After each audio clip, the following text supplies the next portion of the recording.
హైదరాబాద్ ను అన్ని రంగాల్లో అభివృద్ధి చేస్తామని హామీ ఇచ్చారు మంత్రి హరీష్ రావు. జీహెచ్ఎంసీ పరిధిలోని భారతీనగర్ డివిజన్ సమస్యలపై రివ్యూ చేశారు మంత్రి హరీష్ రావు.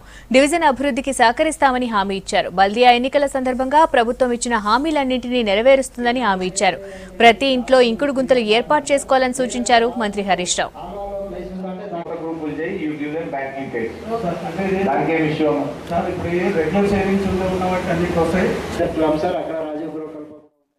మనకి లక్కీలీ ఒక మంచి డైనమిక్ మంత్రి గారు ఉన్నారు. కేటీఆర్ గారు మున్సిపల్ అడ్మినిస్ట్రేషన్ మంత్రిగా ఉన్నారు. వారు చాలా ఉత్సాహవంతులు. దేశ విదేశాల్లో నగరాల్లో జరుగుతున్నటువంటి అభివృద్ధిని కూడా చూస్తూ మన నగరాన్ని కూడా అన్ని రంగాల్లో అభివృద్ధి చేయడానికి మంత్రి గారు ప్రయత్నం చేస్తూ ఉన్నారు.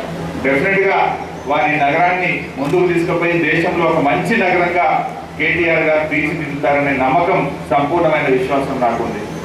అయితే నేను మీ వార్డు దత్తత తీసుకుంటా అని మా సింధూరెడ్డి గారు చెప్పింది కనుక ఆ బాధ్యతలో భాగంగా నేను మీ దగ్గరకు వచ్చిన తప్పకుండా కేటీఆర్ గారితో కూడా మాట్లాడి మరిన్ని నిధులు ఇందాక చెప్పిన ఒక 40 కోట్ల రూపాయలు ఇస్తే ఆ డ్రైనేజ్ అంతా కూడా కనెక్ట్ అవుతున్నారు. నేను మినిస్టర్ గారితో మాట్లాడి తప్పకుండా ఆ నిధులు కూడా ఇప్పిస్తాను.